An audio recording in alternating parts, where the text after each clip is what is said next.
Before you submit that your chapter 1, let me help you avoid criminal tests because that chapter 1 is actually what is setting the tone to your projects. There are signs that the supervisor would actually reject your chapter 1. Now, the first thing you're paying attention to is your topic. Your topic is not meant to be broad. It has to be focused, it has to be specific, it has to be researchable. And what research really means is that you want to search for something that has been searched for. So nobody have a new topic basically. So any topic you want to write is something that people have actually written before. So your topic has to be focused, it has to be specific, and it has to be researchable. Now, to your background to the study, so this is where your writing skills comes in. There should be clarity in your background to the study. You can talk about your variables in topic. You just talk about the intro to the topic basically in your background to the study. And it must actually be clear. You must actually discuss the variables in your topic. Now, to your problem statement, your statement problem is not a problem if it doesn't clearly explain what is on, what is happened, and why it matters. Let's say, for instance, we want to carry out research on the topic. We want to know if motivation is actually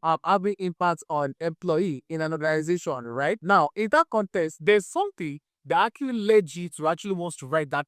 It could be like a scenario that some people tend to work better if they get promotion, or maybe some people actually not perform very well because they don't get good salary. So something would have happened. There would have actually be a problem that has happened. There would have been something that happened that actually kind of led you to actually writing that particular topic. So your purpose statement has to show what is wrong, what it affects, and being why it matters. Now, so your objectives and your research question. So you have to make sure that your objective and research question align with your problem statement. So in the scenario I gave earlier, so you want to know if motivation actually have an impact on how staffs, perform in an organization. Now, your objective is going to be like what? You want to know if out of the motivation, maybe salary, maybe promotion, maybe recognition, maybe, anything can actually motivate staff. So you want to know if these things actually affect how they perform realization. That is what your objectives get to be like. So can you see that your problem statements you're getting are kind of in line with each other? It's the same thing that is applicable to your research question. So for your research question, you're just going to translate your objectives basically